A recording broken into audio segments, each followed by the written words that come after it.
Hai rekan mendung Dino Dr. Paranto tengah je purkenya bermana wing. Ini dah channel pada buah mana wing. Main nona di wato.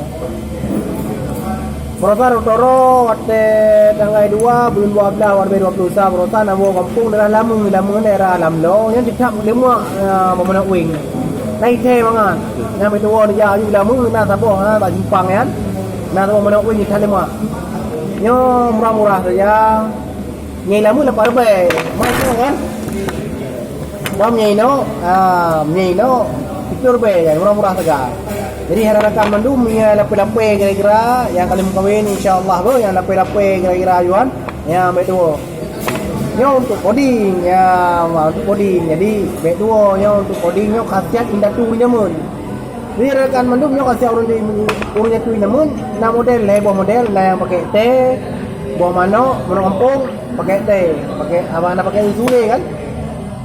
Yang kedua ada gelungnya ada pakai madu ada pakai uno nyo cuman mau mano kampung kopi nya betul. Nah model tu spesial pakai madu pakai uno pakai kopi ya pakai usul macam yang kecil lima jadi ada rekan madu nyo pakai tray tu yang kecil lima kira nyo jadi bet dua puding ya nah ini pegang bet dua puding ya tapi belum out nah dia akan menjual bet dua putri aju deh pada teh lokasi di mana sampai mengai abot tu nyo di daerah Irak Ulai Pira arah jauh tali yang tinggi kan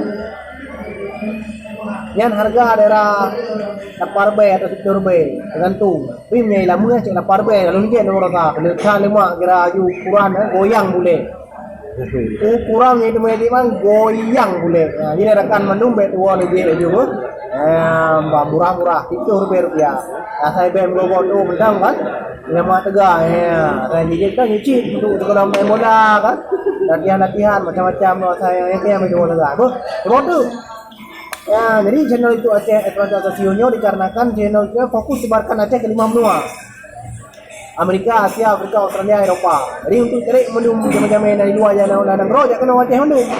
Ya, untuk menguturi budaya Aceh, wisata Aceh, keindahan alam Aceh yang lega, adanya anu Aceh yang di berbagai bahasa dunia. Adanya yo makanan yang penajo yang lebih terkenal di Lumo yo di sana lima kira yo kan lagi kuah dangang ilmu macam-macam kan nya kalau tuan untuk sebarkan 5 benua ya mari orang rekan ni tuan like dan subscribe channel Aceh Kota Senju okey ya mohon kerilun tuan Dr.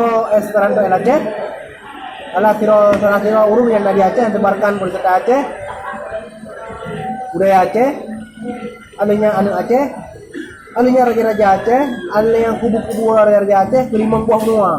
Ya, bet dua apa? Assalamualaikum warahmatullahi wabarakatuh.